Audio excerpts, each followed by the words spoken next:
Vamos a ver ahora el péndulo esférico. Es otro caso de partícula ligada en el que la partícula va a estar obligada a moverse en una superficie esférica porque está unida mediante un radio indeformable a un punto respecto del cual puede girar en cualquier dirección.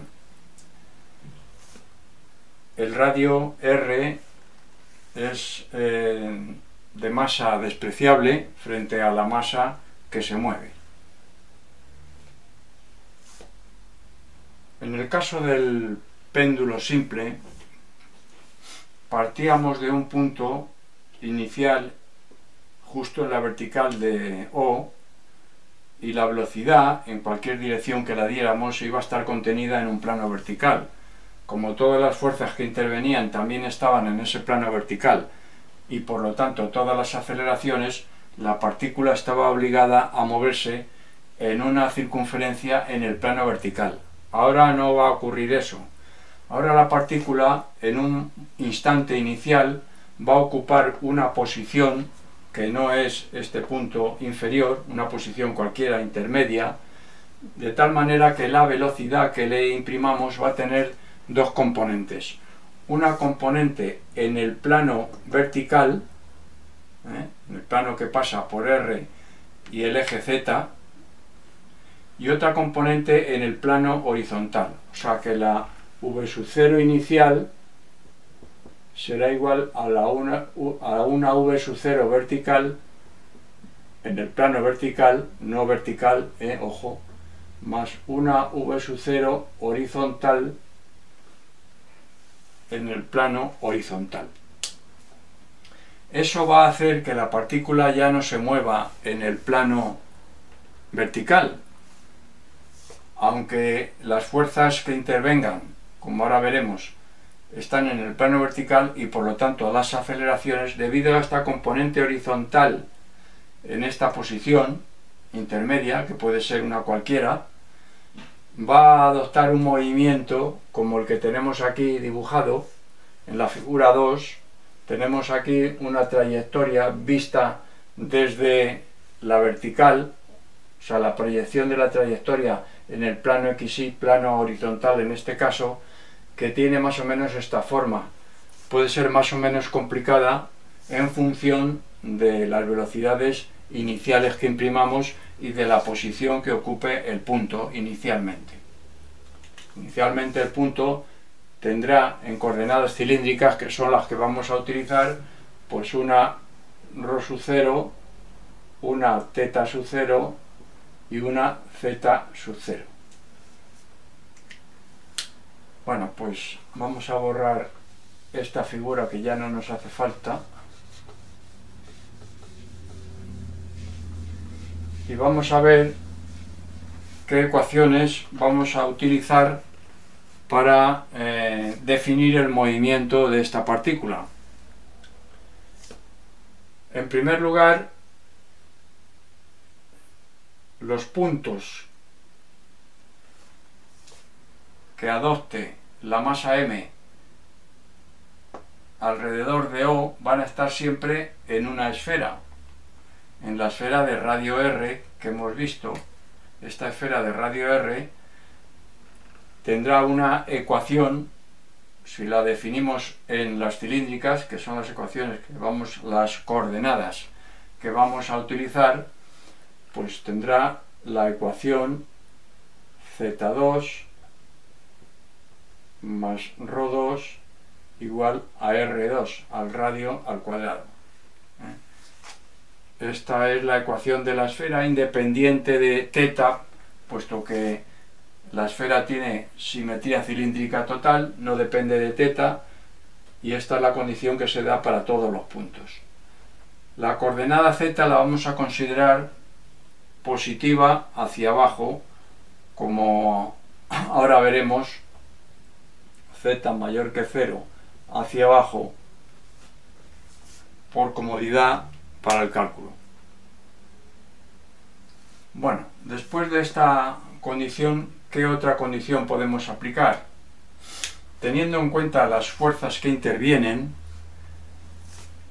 sobre la masa m interviene el peso P estamos sobre la gravedad terrestre, y la reacción R del radio sobre la masa m.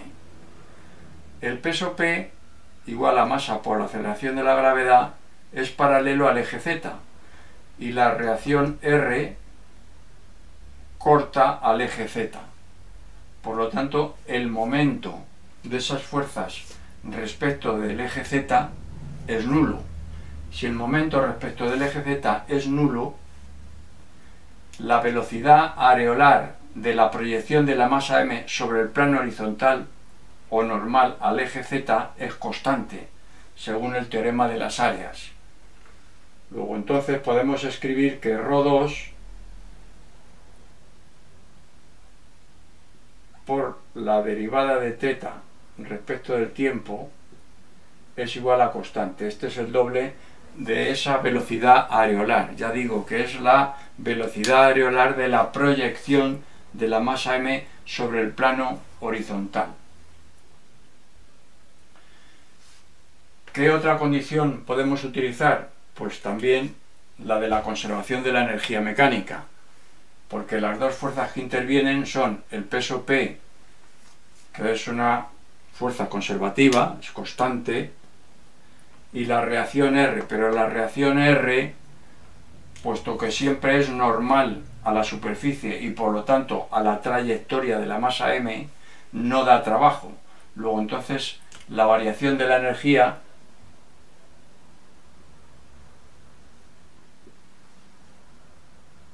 está determinada por el peso P, y entonces la energía mecánica será constante. La energía mecánica será constante y será igual en cualquier posición de la masa m a un medio de la masa por el módulo de la velocidad al cuadrado más la energía potencial que corresponde al punto considerado. Si consideramos que la energía potencial es 0 en el origen, en O, para z igual a 0, pues la energía potencial va bajando, va disminuyendo a medida que la masa m va bajando. Luego entonces la energía potencial será mgz con signo negativo. Cuanto más abajo estemos, mayor es z, no olvidemos que z es positiva, mayor es z, por lo tanto es más negativa la energía, No olvidemos que la energía potencial la estamos refiriendo a la nula en O. Luego esta será la expresión total de energía cinética más energía potencial igual a energía mecánica. Los valores de la constante C y de la energía mecánica se determinarán con las condiciones iniciales V sub 0 y Z sub 0. Son siempre constantes conocidas a partir de esos valores. Si despejamos, bueno, vamos a llamar a esta ecuación 1, a esta ecuación 2 y a esta ecuación 3. Si despejamos de aquí la velocidad al cuadrado, pues vamos a obtener, dividiendo por m en ambos miembros, pasando la g y multiplicando por 2, pues será igual a 2g por z más la energía mecánica partido por g y por m.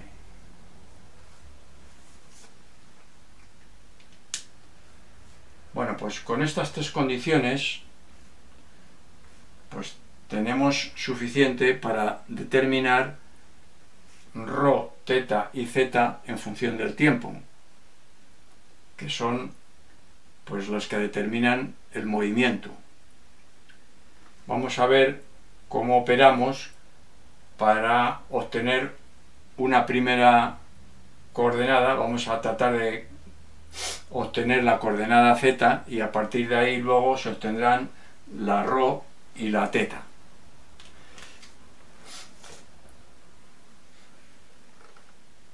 La diferencial de arco al cuadrado en coordenadas cilíndricas es igual a la diferencial de ρ al cuadrado más ρ diferencial de θ al cuadrado ambas más diferencial de z al cuadrado. Si dividimos por la diferencial de tiempo al cuadrado, lo que obtenemos es la velocidad al cuadrado. La diferencial de algo al cuadrado partido por la diferencial del tiempo al cuadrado es la velocidad al cuadrado. Luego entonces vamos a dividir por diferencial de t al cuadrado en estos tres sumandos,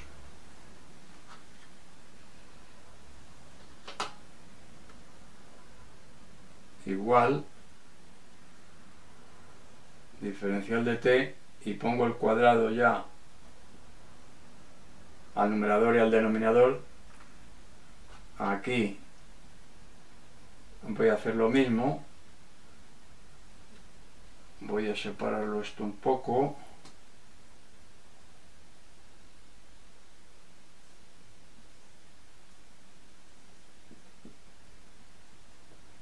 y aquí voy a hacer lo mismo.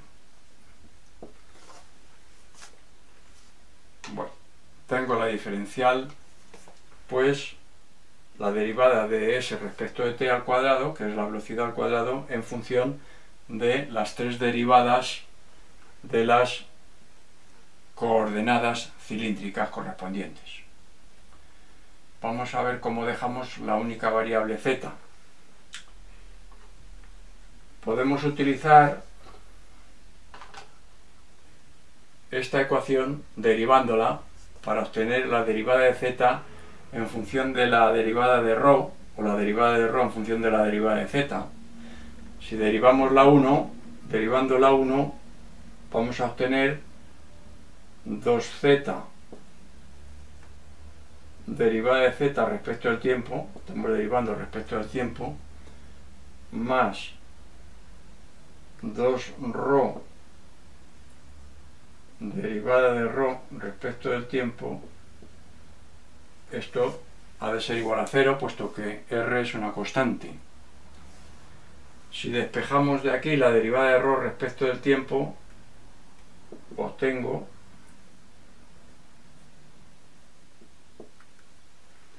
que es igual a z partido por ρ por la derivada de z respecto de t, con un signo menos delante, lo estoy pasando al segundo miembro, la derivada de z respecto de t, he eliminado el 2 del numerador y el denominador. Si elevamos al cuadrado, pues voy a quitar el signo menos, me va a quedar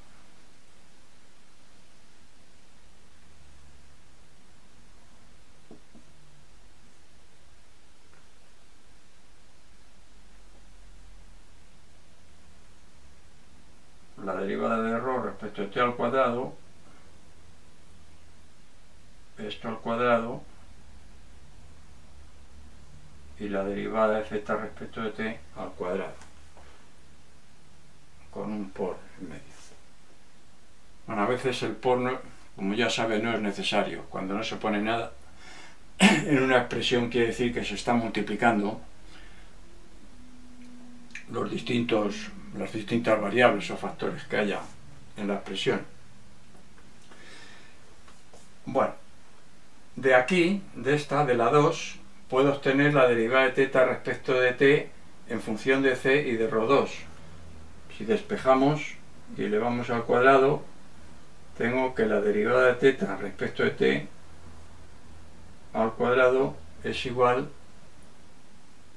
a c2 partido por ρ a la cuarta.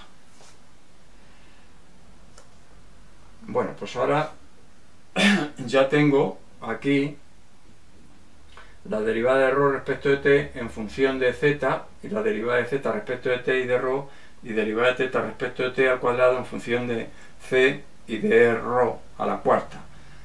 Si sustituyo aquí, en esta ecuación, me va a quedar la velocidad al cuadrado, vamos a ponerla aquí, igual a derivada de z voy a hacerlo directamente, no hay más que sustituir y se ve lo que sale. Respecto de t al cuadrado por R2 partido por ρ2 más C2 partido por ρ2.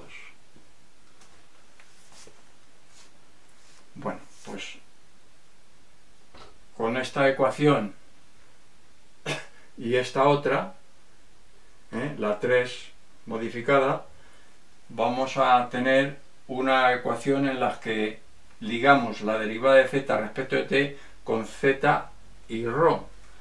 Ahora veremos cómo eliminamos la ρ para que nos quede solo una ecuación en z.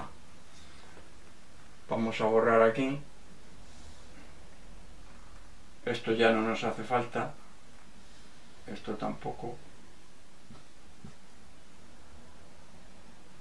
Esto tampoco.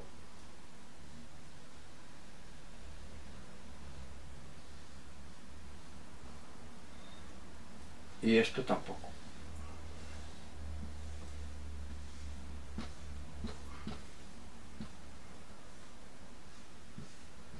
Esta la dejo porque me va a hacer falta ahora.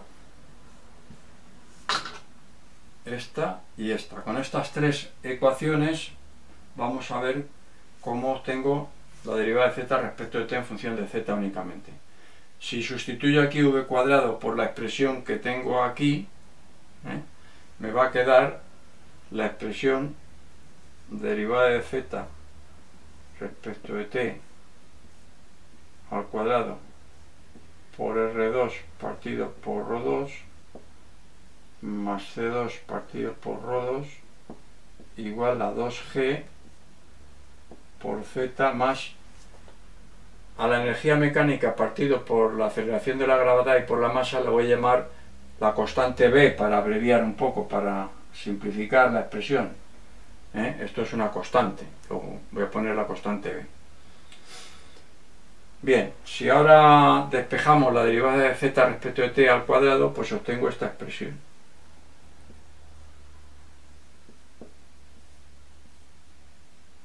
No voy a hacer todos los pasos porque no merece la pena, pero la expresión que sale sería esta.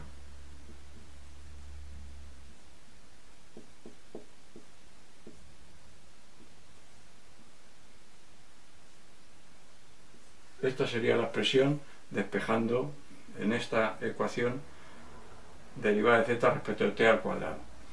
Aquí lo único que me estorba es ρ al cuadrado para que todo quede en función de z, pero de esta expresión que tengo aquí, de esta ecuación,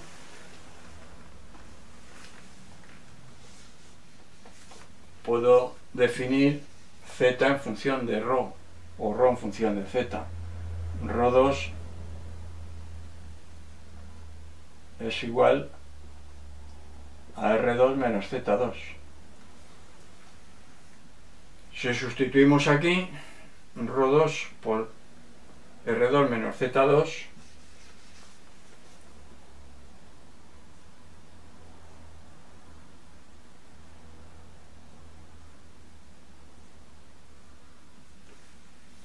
me queda una expresión únicamente en Z y en el tiempo. Una ecuación diferencial que integrada es una integral elíptica, es un tanto complicada, pero se puede integrar. Me va a definir z función del tiempo, y con z función del tiempo, entrando en las anteriores ecuaciones, obtengo ρ función del tiempo y θ función del tiempo. O sea que a partir de aquí, con las ecuaciones anteriores, tengo ρ igual a ρ de t y θ, con lo que queda perfectamente definido el movimiento. O sea que el proceso es el que hemos seguido. Lo que más me interesa es que vea cómo hemos utilizado pues la ecuación de la esfera, que tienen que cumplir los puntos naturalmente por donde pasa la masa m,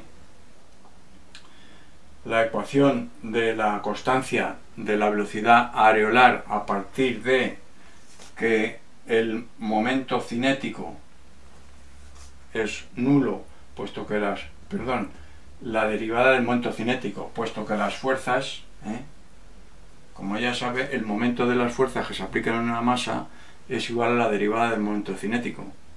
Y si la derivada del momento cinético es nula, la velocidad areolar es constante, y en este caso estamos refiriendo la velocidad areolar al eje Z, o sea, velocidad areolar sobre la proyección de la masa m sobre el plano horizontal.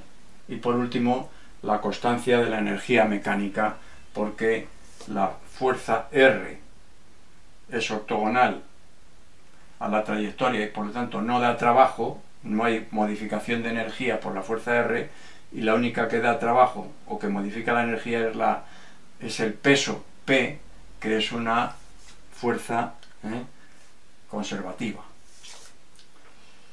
Bueno, ahora vamos a hacer una simplificación, y la simplificación, igual que hicimos en el péndulo esférico, en el péndulo simple, en este caso va a llevarnos a un movimiento más sencillo y más fácil de determinar, y para eso vamos a seguir un proceso parecido al que seguíamos en el caso del péndulo simple. Vamos a utilizar las fuerzas que intervienen, sus aceleraciones, para obtener la ecuación del movimiento. En este caso, la trayectoria que vamos a considerar para la masa m va a ser una trayectoria circular. La masa m va a describir una circunferencia en el plano horizontal. Eso simplifica, como ahora veremos, bastante las cosas.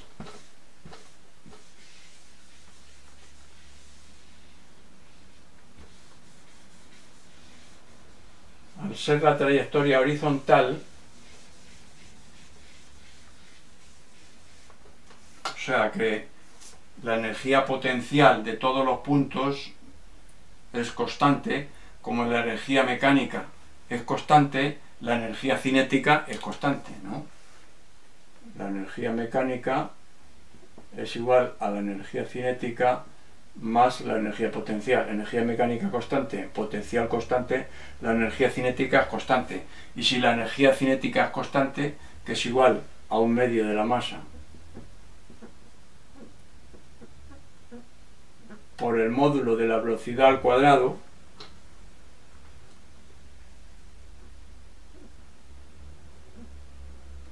pues resulta que el módulo de la velocidad es constante, La velocidad, el vector va a ser tangente siempre a la trayectoria, va a ser variable, pero el módulo va a ser constante. Luego, con esa idea, vamos a ver cómo obtenemos de una forma sencilla la ecuación del movimiento y el periodo del movimiento, que es un valor interesante. Las fuerzas que intervienen son, como antes, la reacción sobre el radio y el peso P. ¿Qué aceleraciones hay? Pues únicamente hay aceleración normal, porque como hemos dicho que aceleración tangencial no hay, porque el módulo de la velocidad es constante, no tenemos aceleración tangencial, solo tenemos aceleración normal. La fuerza R la vamos a descomponer en la horizontal, que es R por coseno de alfa. Estamos hablando de módulos únicamente, que podemos hacerlo a la vista de la figura. R por coseno de alfa es la fuerza horizontal que aparece sobre la masa m. ¿Y esa a quién es igual? Pues es una fuerza centrípeta, será igual a la masa por la aceleración centrípeta. Módulo también. Aceleración normal. Aceleración normal a la trayectoria. Por lo tanto, dirigida hacia el centro de giro y por lo tanto al centro de curvatura de esta curva, que es una circunferencia de radio ρ. ¿Y esto a quién es igual? Pues esto es igual a la masa por el módulo de la velocidad al cuadrado partido por el radio de curvatura, que es ρ. En vertical, como el movimiento es horizontal, no hay aceleración vertical, la R vertical por la componente de R vertical será R por seno de alfa, que el módulo ha de ser igual al peso, a m por g. Bueno, pues de estas dos ecuaciones podemos obtener la velocidad R seno de alfa dividido por R coseno de alfa, dividiendo miembro a miembro, estos dos y estos dos, me queda que seno de alfa partido por coseno de alfa, las R se van, es la tangente de alfa, que es igual a G, las masas van a ir a dividir esta por esta, G partido por V cuadrado partido por ρ, o sea, G por ρ partido por V cuadrado, que esto a su vez, ¿a quién es igual?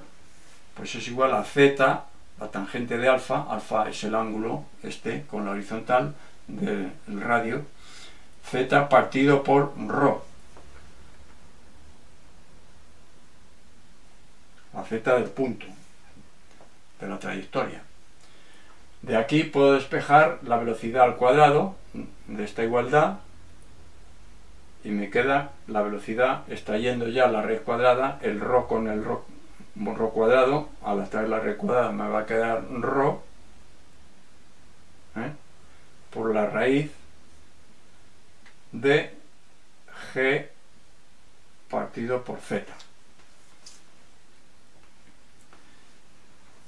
Bueno, pues ahora me interesa determinar el periodo del movimiento. El periodo del movimiento, que es el tiempo que tarda en dar una vuelta completa desde cualquier posición. Le vamos a llamar t. La velocidad, como es una constante, será igual a la longitud de la circunferencia, que es 2pi por ρ, esa es la longitud de la circunferencia, partido por el tiempo que tarda en dar una vuelta. Y esto es igual a ρ por la raíz de G partido por Z. De esta igualdad yo puedo despejar t, el ρ con el ρ de aquí se me va a ir y me queda que el periodo t de una vuelta completa es igual a 2pi por la raíz de Z partido por G, que como ve es una ecuación, es un valor muy parecido al que obteníamos con el péndulo simple, en el que en vez de la Z lo que teníamos era la longitud del radio. Aquí en el numerador lo que tenemos es la distancia de la trayectoria, del plano de la trayectoria al punto O.